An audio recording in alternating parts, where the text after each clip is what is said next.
3 juin 1940, 6h15 du matin. Le sous-lieutenant Pierre Le Glohane grimpa dans le cockpit de son DeWattin D-520. L'aube se levait à peine sur la base aérienne de Plessis-Belleville. Le sol était encore humide de rosée. L'air sentait l'essence d'aviation et le métal chaud. Pierre ajusta son casque en cuir. Il vérifia ses instruments. Le moteur Hispano-Suiza rugit à la vie. 12 cylindres produisant 935 chevaux. C'était le chasseur français le plus moderne, le plus rapide, le plus maniable. Et dans quelques minutes, Pierre allait prouver au monde entier que les pilotes allemands avaient tort de le sous-estimer. Les pilotes de la Luftwaffe se moquaient du DeWattin D-520. Ils l'appelaient le cercueil volant. Trop lent, disaient-ils. Trop faiblement armé. Trop fragile. Leur Messerschmitt Bf 109 était supérieur dans tous les domaines. Du moins, c'est ce qu'ils pensaient. Ils n'avaient jamais affronté Pierre Le Glohane et ses camarades du groupe de chasse 2-7. Ces pilotes français allaient leur donner une leçon qu'ils n'oublieraient jamais. En 48 heures, entre le 3 et le 5 juin 1940, les as français du D-520 abattraient 39 Messerschmitt. 39. C'était un massacre, et cela changerait à jamais la perception du chasseur français. L'histoire commence bien avant la guerre, en 1936. Émile de Watine était déjà une légende vivante de l'aviation française. Né en 1892, il avait construit son premier avion en 1920. Autodidacte, passionné, brillant. Ses premiers designs étaient révolutionnaires. Des monoplans à aile basse quand tout le monde construisait des biplans. Des structures métalliques quand la toile dominait. Mais de Watine avait un problème. Ses idées étaient en avance sur son temps. Et le gouvernement français préférait les designs conservateurs. En 1936, la situation changea. L'Allemagne réarmait ouvertement. Les nouveaux chasseurs Messerschmitt et Heinkel dépassaient tout ce que possédait la France. Le Morane Saulnier 406, l'épine dorsale de la chasse française, était déjà obsolète. Il volait à 460 km/h. Les nouveaux Messerschmitt dépassaient les 560. C'était une différence de vie ou de mort. L'armée de l'air française lança un appel d'offres urgent. Elle voulait un nouveau chasseur, moderne, rapide, capable de rivaliser avec les meilleurs designs allemands. Les spécifications étaient exigeantes. Vitesse maximale de 520 km/h à 4000 mètres d'altitude. Capacité de monter à 8000 mètres en moins de 15 minutes. Décollage et atterrissage sur moins de 400 mètres. Armement centré sur un canon de 20 mm. Plusieurs constructeurs soumirent des propositions. Morane Saulnier, Bloch, Caudron et bien sûr de Watine. Le concours était féroce. L'avenir de l'industrie aéronautique française en dépendait. Émile de Watine et son équipe travaillèrent jour et nuit. Ils savaient que c'était leur chance. Le moteur serait l'Hispano-Suiza 12 E-Guy. C'était le seul moteur français assez puissant, mais il développait seulement 890 chevaux dans sa version initiale. Les moteurs allemands Daimler-Benz DB 601 produisaient 1050 chevaux. Les Rolls-Royce Merlin britanniques 1030. Le désavantage était évident. De Watine devrait compenser par l'aérodynamique, par un design révolutionnaire, par l'innovation pure. L'équipe de conception explora des dizaines de configurations. Aile haute ou basse? Radiateur dans le nez ou sous le fuselage? Train d'atterrissage fixe ou rétractable? Chaque décision affectait les performances. Chaque choix avait des conséquences. Ils construisirent des maquettes. Ils effectuèrent des essais en soufflerie à Saint-Cyr. Les ingénieurs calculèrent, recalculèrent, optimisèrent chaque courbe, chaque surface. Le design final était élégant, aérodynamiquement pur. C'était un monoplan à aile basse, construction métallique monocoque, train rétractable, radiateur ventral unique. Le premier prototype, désigné D-Bain 120-01, fut achevé en octobre 1938. Il portait la couleur argentée typique des prototypes. Le matricule F3-117 était peint sous les ailes. Marcel Doré, le plus célèbre pilote d'essai de France, serait aux commandes. Le 2 octobre 1938, Doré grimpa dans le cockpit. Les mécaniciens firent tourner le moteur. L'Hispano-Suiza 12I-21 rugit. Le prototype roula sur la piste. Il accéléra. Il décolla proprement. Doré effectua quelques virages prudents. L'avion répondait bien, stable, prévisible. Mais lors des essais de vitesse, la déception arriva. Le prototype atteignit seulement 480 km/h, bien en dessous des 520 requis. L'équipe de Whitesin était consternée. 420 km/h manquaient. C'était énorme. L'Air Ministry menaçait d'annuler le programme. Mais Émile de Watson ne renonça pas. Il analysa chaque détail. Le problème était multifactoriel. Le moteur 12 IT-21 manquait de puissance. La dérive était trop petite, créant de l'instabilité. Les deux radiateurs d'aile créaient trop de traînées. L'hélice à pas fixe était inefficace. De Watson proposa des modifications radicales. Un nouveau moteur, un radiateur ventral unique, une hélice à pas variable, une dérive agrandie. Le 27 novembre 1938, un incident faillit tout détruire. Lors d'un atterrissage, le train d'atterrissage ne se déploya pas correctement. Le prototype se posa sur le ventre. Les dégâts étaient modérés, mais l'avion devait être réparé. De Watson profita de cette pause forcée pour implémenter toutes les modifications. Le prototype fut rééquipé d'un moteur Hispano-Suiza 12 IT-29. Ce moteur développait 910 chevaux. Une hélice à pas variable ratier fut installée. Le radiateur ventral unique remplaça les radiateurs d'aile. La dérive et le gouvernail furent agrandis de 30 %. Le 5 janvier 1939, Léopold Galli prit les commandes du Dépin 580-01 modifié. Ce qui se passa ensuite entra dans la légende. Galli poussa le prototype à ses limites. À 6000 mètres d'altitude, l'avion atteignit 530 km/h. C'était au-dessus de la spécification. Puis Galli effectua un test de piqué. Il poussa le manche en avant. Le Dépin 520 plongea. Le vent hurlait. Les instruments vibraient. L'indicateur de vitesse montait. 700 km/h, 750, 800. À 825 km/h, Galli redressa la machine. Le prototype vibrait mais tenait. Les calculs prévoyaient une vitesse maximale en piqué de 700 km/h. Galli avait dépassé cela de 125 km/h. La structure avait tenu. C'était la preuve que le design était solide. Les officiels de l'armée de l'air furent impressionnés. Le deuxième prototype, Dépin 520-02, vola en janvier 1939. Il était équipé du moteur 12 IC-30 et 1, la version prévue pour la production. Ce prototype atteignit 550 km/h. Il monta à 8000 mètres en 12 minutes 53 secondes. C'était meilleur que spécifié. Le troisième prototype introduisit l'armement complet. Un canon Hispano-Suiza HS 404 de 20 mm tirant à travers le moyeu de l'hélice. 60 obus. 4 mitrailleuses Mac 1934 mode 39 de 7,5 mm dans les ailes. 675 cartouches par arme. C'était une puissance de feu respectable. En mai 1939, l'armée de l'air passa commande. 200 D-Main 520 initialement, puis 400, puis 1000. L'enthousiasme était immense. Enfin, la France aurait un chasseur moderne. Mais alors commença le calvaire de la production. Émile de Watson ne possédait plus sa propre compagnie. En 1936, le Front populaire avait nationalisé l'industrie aéronautique française. La compagnie de Watson était devenue la SNCAM, Société nationale des constructions aéronautiques du Midi. C'était maintenant une entreprise d'État. Et les entreprises d'État avaient des problèmes que de Watson n'avait jamais connus. La bureaucratie était étouffante. Chaque décision nécessitait l'approbation de multiples comités. Les budgets étaient limités. Les grèves étaient fréquentes.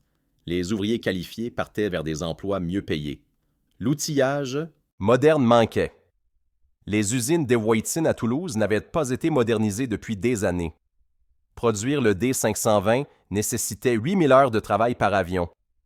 C'était plus que le Messerschmitt Bf 109 qui nécessitait 7000 heures. Et la cadence était lente, terriblement lente. Le premier D520 de série, numéro 1, fut achevé en novembre 1939. Un seul avion en 4 mois. C'était pathétique. En décembre, 10 avions furent livrés.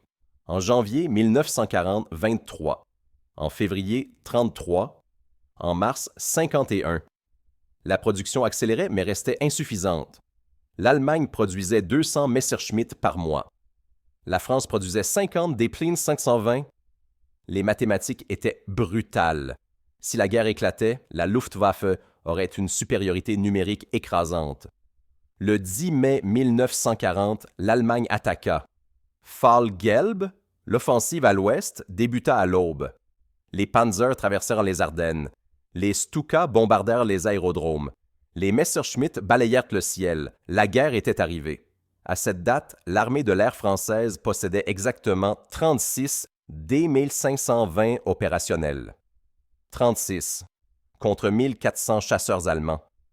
C'était David contre Goliath, mais ces 36 avions allaient se battre, et ils allaient faire des miracles. Le groupe de chasse 2-7 fut la première unité équipée de D-1520.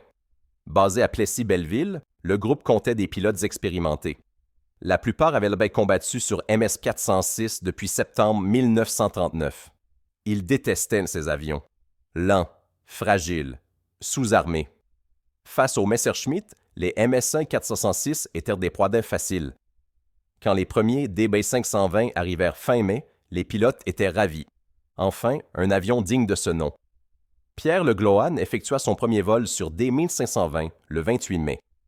Il décolla de Plessis-Belleville à 11 heures. Le moteur répondit instantanément à la manette des gaz. L'accélération était vive. Le D-1520 décolla après seulement 250 mètres. Pierre monta à 3000 mètres. Il effectua des virages. L'avion répondait à la moindre touche. Précis, vif, puissant. Il testa les commandes de tir. Le canon de 21 mm était monté dans l'axe. Cela facilitait la visée. Les mitrailleuses dans les ailes avaient une convergence à 250 mètres. Pierre était impressionné. Avec cet avion, il pourrait se battre à armes égales. Les pilotes allemands pensaient différemment. Depuis le début de la campagne, ils avaient dominé le ciel. Les MS-406 français tombaient facilement. Les Curtiss H-75 américains, pilotés par les Français, étaient à peine meilleurs. Les Hurricanes britanniques étaient respectables, mais trop peu nombreux.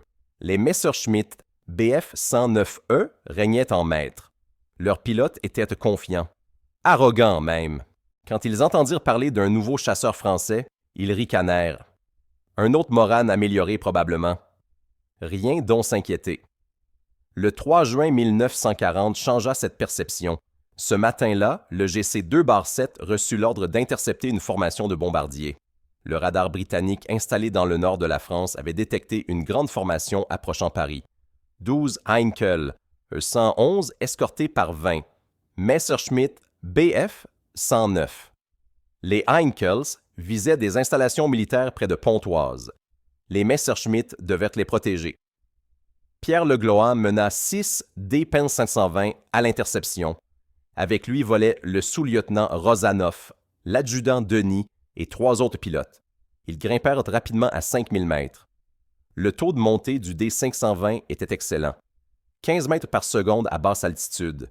À 5000 mètres, ils repérèrent les Allemands à 15 km. Une formation serrée, disciplinée, les bombardiers au centre, les chasseurs au-dessus et sur les côtés. Pierre donna ses ordres par radio. Attaque en piqué depuis le soleil, ciblez les Messerschmitt d'abord. Si nous dispersons l'escorte, les bombardiers feront demi-tour. Les pilotes acquiescèrent. Pierre vérifia ses instruments une dernière fois. Altimètre, vario, pression d'huile, température, tout était normal. Il arma ses canons. Un clic métallique. Les armes étaient prêtes. Il poussa le manche en avant. Le D-520 plongea. Les 5 autres suivirent en formation serrée. Le soleil était derrière eux. Les Allemands ne les virent pas approcher. Pierre choisit sa cible. Un Messerschmitt volant légèrement à l'arrière de la formation. Le pilote allemand ne se doutait de rien. Pierre aligna son viseur. 400 mètres. 300. 250. Il pressa la détente du canon. Le recul secoua l'avion. Des traceurs jaillirent. Le premier obus frappa le Messerschmitt à la racine de l'aile droite. Une explosion orange, des flammes. L'aile se détacha. Le Bf-109 bascula et tomba en vrille. Le pilote allemand n'eut pas le temps de sauter. Pierre chercha immédiatement une autre cible. Le ciel était devenu un chaos. Les Messerschmitt tentaient de réagir, mais les D-520 étaient partout, virant, montant, tirant. L'adjudant Denis abattit un deuxième Bf-109. Le sous-lieutenant Rozanoff en toucha un troisième. L'avion allemand traînait de la fumée noire. Son pilote tenta de s'échapper en piqué. Rozanoff le suivit. Le D-520 accéléra rapidement. À 600 km/h, il rattrapa le Messerschmitt endommagé. Une nouvelle rafale. Le Bf-109 explosa. Les pilotes allemands étaient confus. Ces chasseurs français n'étaient pas comme les MS-406. Ils étaient rapides, agiles, dangereux. Un Unteroffizier allemand tenta une attaque. Il visa un D-Feng 120 qui grimpait. Mais le chasseur français monta plus rapidement qu'attendu. Le Messerschmitt ne put suivre. Le D-520 fit un tonneau barriqué et se retrouva sur la queue de l'Allemand. Le pilote français tira. Les mitrailleuses de 7,5 mm criblèrent le cockpit du Messerschmitt. Le pilote allemand s'affaissa. Son avion plongea et s'écrasa. Le combat dura 15 minutes. 15 minutes de chaos mortel. Quand il se termina, 6 Messerschmitt étaient abattus. Les bombardiers Heinkel avaient fait demi-tour sans larguer leurs bombes.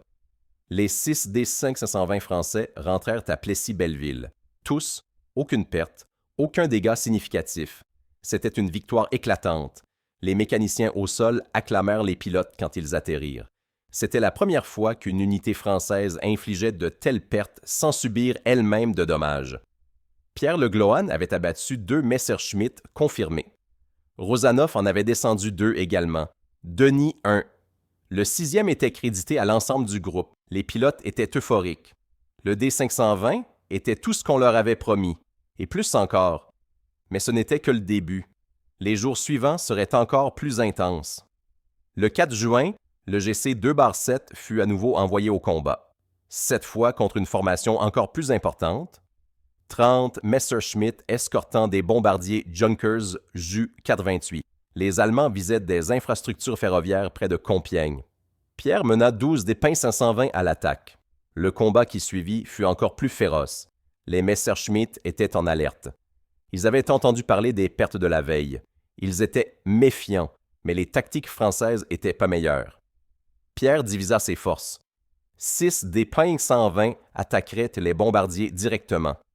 Les 6 autres engageraient pour les chasseurs d'escorte.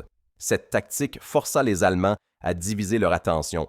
Les Messerschmitt devaient choisir. Protéger les bombardiers ou poursuivre les attaquants. Ils choisirent à mal. La moitié de l'escorte poursuivit les 6 D-520 qui fuyaient.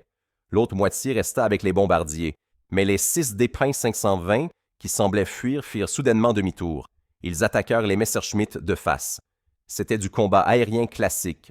Vitesse contre vitesse, courage contre courage. Pierre abattit 3 Messerschmitt ce jour-là. Le premier dans une attaque frontale. Les 2 avions fonçaient l'un vers l'autre à 1000 km/h combinés. Pierre visa avec soin. Il tira une courte rafale. Le canon de 20 mm toucha le moteur du Messerschmitt. L'avion allemand explosa. Pierre passa à travers les débris. Son pare-brise fut éclaboussé d'huile, mais il continua. Le 2e Messerschmitt tomba dans un combat tournoyant. Le D-520 pouvait virer plus serré. Pierre resta collé à la queue de l'Allemand pendant 2 tours complets. Puis il tira. Le Bf-109 s'écrasa. Le 3e fut abattu alors qu'il tentait de s'échapper en piqué. Le D-520 le rattrapa et le détruisit. Les Allemands perdirent 11 chasseurs ce jour-là. Les Français ne perdirent qu'un seul DB 520. Le pilote, le sergent Duval, réussit à sauter en parachute. Il survécut avec seulement des blessures mineures. Les Messerschmitt commençaient à éviter les D-520. Les pilotes allemands demandèrent par radio l'identification des chasseurs français. Si c'était des D-520, ils demandaient des renforts. Le 5 juin fut le jour culminant. Les Allemands lancèrent leur plus grande offensive aérienne depuis le début de Fall-Roth. Plus de 100 avions attaquèrent la région parisienne. Bombardiers, chasseurs, Stukas. C'était une démonstration de force. Les Allemands voulaient terroriser les Français. Ils voulaient montrer que la résistance était inutile. L'armée de l'air rassembla tous ses D-1520 disponibles. 30 avions, 2 groupes complets. Le GC-2-7 et le GC-3-6. 30 contre 100. Les chances étaient mauvaises, mais personne ne recula. Le combat fut une mêlée générale qui dura plus d'1 heure. Les D-520 attaquèrent par vagues successives. Ils visaient prioritairement les chasseurs d'escorte. Si les Messerschmitt étaient dispersés, les bombardiers seraient vulnérables. La tactique fonctionna partiellement. Les Messerschmitt furent forcés de se battre. Mais leur nombre était écrasant. Partout où un D-520 regardait, il y avait un ennemi. Les pilotes français se battirent avec un courage désespéré. Ils savaient que Paris dépendait d'eux. Ils savaient que leur famille était en bas. Ils se battirent comme des lions.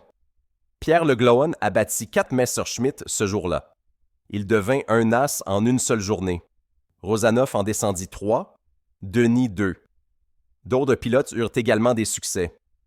Au total, 22 Messerschmitt furent abattus. Plus de la moitié des bombardiers firent demi-tour sans atteindre leur cible, mais la victoire eut un coût. 7 D-520 furent abattus. C'était la perte la plus lourde que les unités de D-1520 avaient subie. Cependant, 5 pilotes survécurent. Ils sautèrent en parachute et furent secoués par des soldats français. Seuls 2 pilotes moururent. Le ratio d'échange était toujours favorable.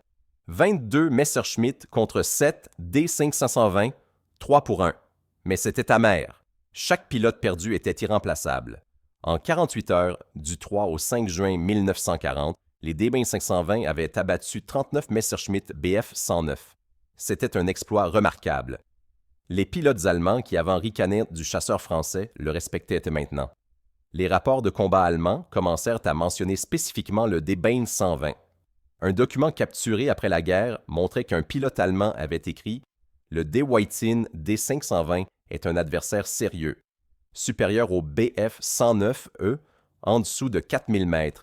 Évitez le combat tournoyant. » Pierre Le Glohon termina là-dedans. Bataille de France avec 18 victoires confirmées. Il devint l'un des as français les plus décorés de la campagne. Il reçut la Légion d'honneur, la Croix de guerre avec palme, la médaille militaire. Mais pour Pierre, le vrai prix était de savoir qu'il avait fait son devoir, qu'il avait défendu son pays du mieux qu'il pouvait, avec l'avion qu'on lui avait donné. Et cet avion, le D-520, avait été à la hauteur. Le bilan final du D-520 pendant la bataille de France est impressionnant. Environ 120 D-1520 furent engagés en combat. Ils réclamèrent 114 victoires confirmées et 39 probables. Ils perdirent 85 avions, mais seulement 44 furent abattus en combat aérien. Les autres furent détruits au sol par les bombardements ou abandonnés lors de la retraite. Le ratio de victoires en combat aérien était donc proche de 3 pour 1. Aucun autre chasseur français n'approcha ces chiffres.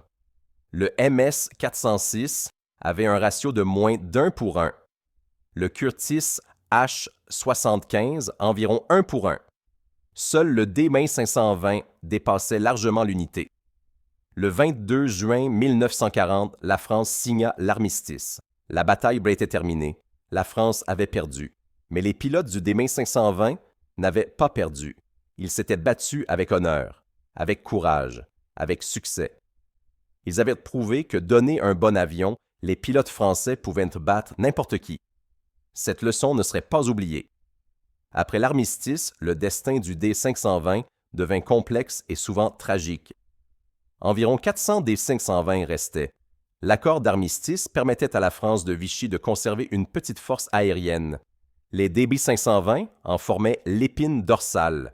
Ils furent déployés en Afrique du Nord, en Syrie et dans le sud de la France non occupée. Ces avions serviraient dans des circonstances étranges où Français combattaient Français.